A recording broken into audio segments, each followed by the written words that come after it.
नमस्कार दोस्तों, बहुत बहुत स्वागत है आप सभी का हमारे YouTube चैनल में। तुला राशि वालों, आज हम आपको बताएंगे कि अप्रैल, मई, जून के ये 3 महीने आपके जीवन में क्या कुछ बड़ा बदलाव लेकर आ रहे हैं। तो चलिए जानते हैं इस वीडियो में विस्तार से इन 3 महीनों के अंदर आपको कहां से खुशखबरियां प्राप्त होने वाली हैं और कहां आपको सावधानियां रखनी होंगी। तो चलिए हम बात करेंगे, लेकिन आप लोगों से निवेदन है, अगर आप चैनल पर नए हो तो चैनल को सब्सक्राइब ज़रूर कर लें और पास में जो बेल आइकन है उसको भी दबा दें ताकि आपको प्रत्येक वीडियो की नोटिफिकेशन समय पर प्राप्त होती रहे। तुला राशि के सभी जातक जानते हैं आपका जीवन शनिदेव की कृपा से ही चलता है। सच्चे मन से कमेंट सेक्शन में जय शनिदेव और जय माता दी लिखना ना भूलें। साथ ही आप इस वीडियो को एक लाइक ज़रूर कर दीजिएगा। दोस्तों, हम यहाँ पर बात कर रहे हैं तुला राशि के अप्रैल, मई, जून 2021 के 3 महीने के राशिफल के बारे में। ये राशिफल चंद्र राशि पर आधारित है और सबसे पहले हम जानेंगे आपके कार्य क्षेत्र के बारे में। तो देखिए, जो तुला राशि वाले होते हैं ये बड़े मेहनती होते हैं, इसलिए आप यहाँ पर कर्म प्रधान होंगे। वैसे तो देखिए आपके ऊपर शनि की ढैया चल रही है, लेकिन आपकी पहचान आप अपने बलबूते बनाने में सक्षम भी रहेंगे। और देखिए 2021 का जो ये अप्रैल का महीना है तो ये आप लोगों के लिए बहुत खास है, क्योंकि दशम भाव पर शनिदेव और देव गुरु बृहस्पति की दृष्टि है, उनका प्रभाव है, जिनकी वजह से यहाँ पर आप अपनी जॉब को लेकर बहुत ज़्यादा फोकस करेंगे। अगर आप बेरोजगार हैं तो कोशिश आप इस महीने के अंतर्गत ज़रूर करें, आपको कामयाबी ज़रूर प्राप्त होगी। अपने काम को लेकर बहुत ज़्यादा आप एक्टिव रहेंगे और हर काम को बखूबी अंदाज से पूरा भी कर पाएंगे, यानी खूब मेहनत करेंगे और अपनी कठिन मेहनत से काम को आगे बढ़ाएंगे। इसके अलावा देखिए यहाँ 6 अप्रैल के बाद क्या होगा कि देव गुरु बृहस्पति जैसे ही कुंभ राशि में जाएंगे तो यहाँ पर आप लोगों के लिए कुछ ऐसी संभावनाएं बनेंगी कि अगर आप अपनी नौकरी बदलना चाहते हैं तो अब आपको अच्छी जॉब मिल जाएगी, सफलता मिलेगी। और अगर आप कहीं पर जॉब की तलाश में हैं तो एक अच्छी जॉब मिलने की संभावना आपके लिए बढ़ जाएगी। तो इस तरीके से आप यहाँ कुछ ना कुछ काम करते हुए दिखाई ज़रूर देंगे, बैठेंगे नहीं। और अगर आप कोई नया काम हाथ में लेना चाहते हैं तो देखिए उसके लिए भी वक्त बहुत अच्छा है।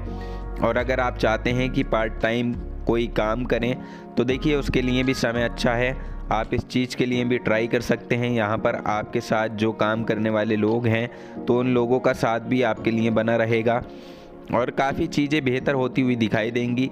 इसके अलावा देखिए तुला राशि के जो बिजनेसमैन हैं उनके लिए समय जो है वो शुरुआत में थोड़ा सा कमज़ोर है, क्योंकि यहाँ पर पैसों के लेन देन के हिसाब से समय थोड़ा मुश्किल भरा रह सकता है।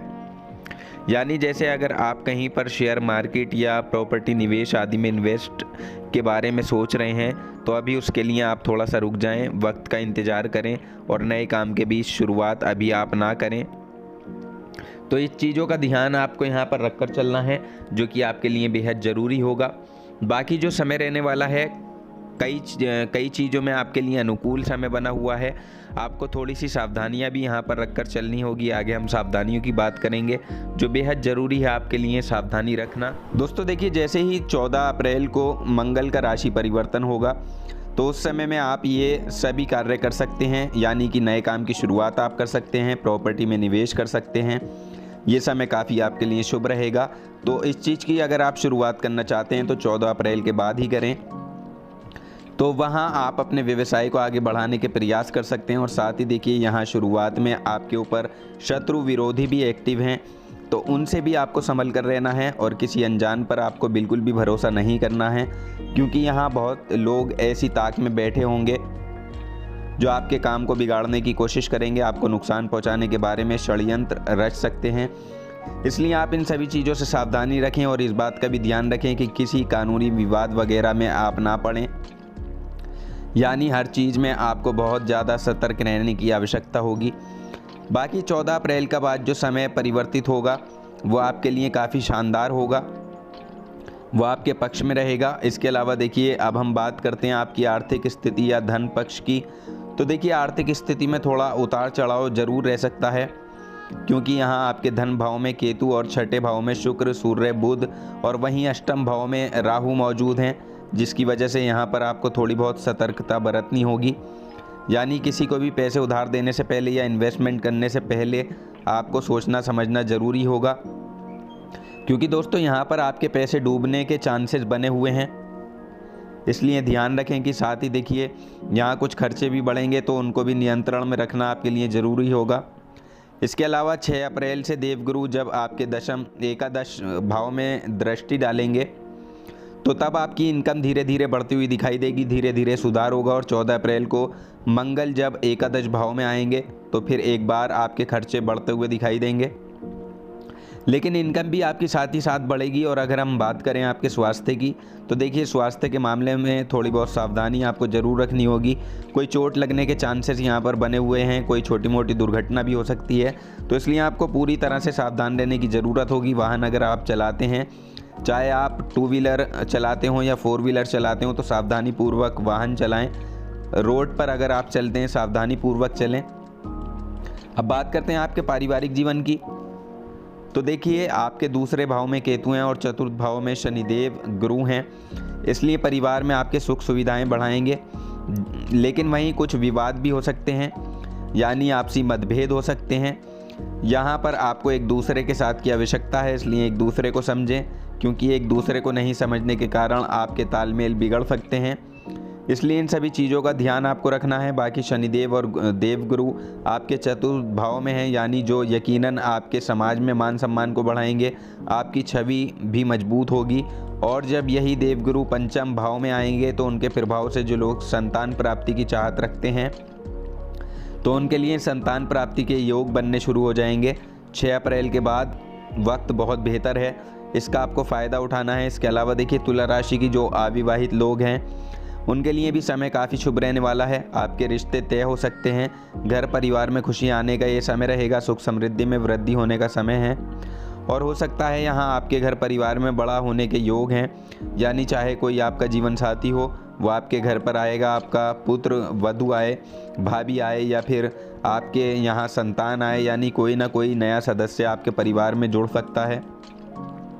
इसके अलावा देखिए केतु जो कि आपके दूसरे भाव में हैं, तो ये यहाँ पर आपकी वाणी में थोड़ी सी कड़वाहट देंगे, इसलिए वाणी पर आप मीठापन बनाए रखने की कोशिश करें। फिर घर परिवार में आपके तनाव बढ़ सकता है, इसलिए इस बात का ध्यान रखिएगा। हालांकि देखिए भाई बहनों का साथ आपको ज़रूर मिलेगा, जिनके साथ से आपके सभी काम सफल होंगे। और हम बात करते हैं आपकी लव लाइफ के बारे में, आपके वैवाहिक जीवन, दाम्पत्य जीवन की। तो देखिए दाम्पत्य जीवन में शुरुआत में अच्छा है, ढेर सारी बातें होंगी, लेकिन कुछ अवरोध भी आएंगे। और साथ ही यहाँ पर थोड़ा सा रिश्ते में प्रेम बनाए रखने के लिए आपको मीठा बोलने की आवश्यकता होगी, नहीं तो रिश्ते में दूरियां बनती हुई दिखाई दे सकती हैं। तो वैवाहिक जीवन में आपकी चुनौतियां तो बहुत हैं, क्योंकि सप्तम भाव का स्वामी अष्टम भाव में राहु के साथ है, इसलिए एक तो ससुराल पक्ष से आपके छोटे मोटे विवाद हो सकते हैं, या फिर जीवन साथी के स्वास्थ्य पर निगेटिव प्रभाव है जो आपको मानसिक तनाव दे सकता है। और 14 अप्रैल के बाद मंगल नवम भाव में आएंगे, तब आपको अपने दाम्पत्य जीवन में जो तनाव है वो समाप्त होता हुआ दिखाई देगा, और एक बार फिर से घर परिवार में संबंध आपके बेहतर होंगे, मधुर होंगे। अप्रैल का महीना आपके लिए ढेर सारी खुशियां लेकर आया है। और देखिए एक तो बृहस्पति का दिन जो है वो देवगुरु बृहस्पति का दिन है, तो इसलिए इस दिन आपको एक छोटा सा काम करना है। नियमित रूप से आप बृहस्पतिवार के दिन हल्दी का तिलक अपने माथे पर या कलाई पर लगाएं, और साथ ही संभव हो तो गुरुवार के दिन केले का दान भी कीजिएगा।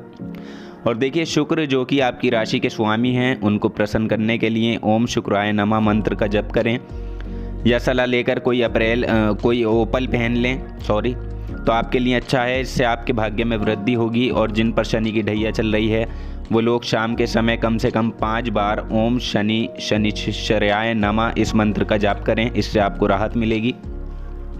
अब बात करते हैं मई और जून के महीने में आपके साथ क्या होगा। तो आपको बता दें कि मई के महीने में आपका जो प्यार है वो आपका साथ निभाएगा, लव लाइफ में प्रेम और रोमांस बढ़ेगा, एक दूसरे का साथ मिलेगा। और देखिए अब वैवाहिक जीवन में थोड़ी बहुत टेंशन है आपके लिए आएंगी, तो उनको आपको सुधारना है, अपने साथी के स्वास्थ्य का ध्यान रखना है और संयम से काम लेना है। इसके अलावा जो जून का महीना है आपके दाम्पत्य जीवन में थोड़ी सी दूरियों को दिखा रहा है, क्योंकि उतरती हुई ढैया यहाँ पर शुरू हो चुकी है, तो इसलिए आधा चरण ख़त्म हो गया है। तो ऐसे में आप एक काम कीजिएगा क्योंकि इसका प्रभाव आपके माता पिता के स्वास्थ्य पर और आपके जीवन साथी के स्वास्थ्य पर पड़ेगा। तो इसलिए आप यहाँ ज़रूर कीजिएगा। क्या करेंगे, देखिए आप शनिवार के दिन स्टील की कटोरी में सरसों का तेल लेकर अपनी छाया उसमें देखकर दान कीजिएगा, या फिर आप पास के किसी मंदिर या पीपल के पेड़ के नीचे भी रख सकते हैं। आपके ऊपर से कष्ट कम होंगे, शनिदेव की कृपा आप पर बरसेगी। ये जून का जो महीना है ये आपके जीवन में आपके मान सम्मान को बढ़ाएगा, बस आपको वाद विवाद में नहीं पड़ना है। और हालांकि देखिए कार्य क्षेत्र को लेकर ये तीनों महीने आपके लिए सामान्य से बेहतर कहे जा सकते हैं। तो दोस्तों जानकारी पसंद आई हो तो वीडियो को लाइक और शेयर ज़रूर कर दें, चैनल को सब्सक्राइब कर लें। धन्यवाद।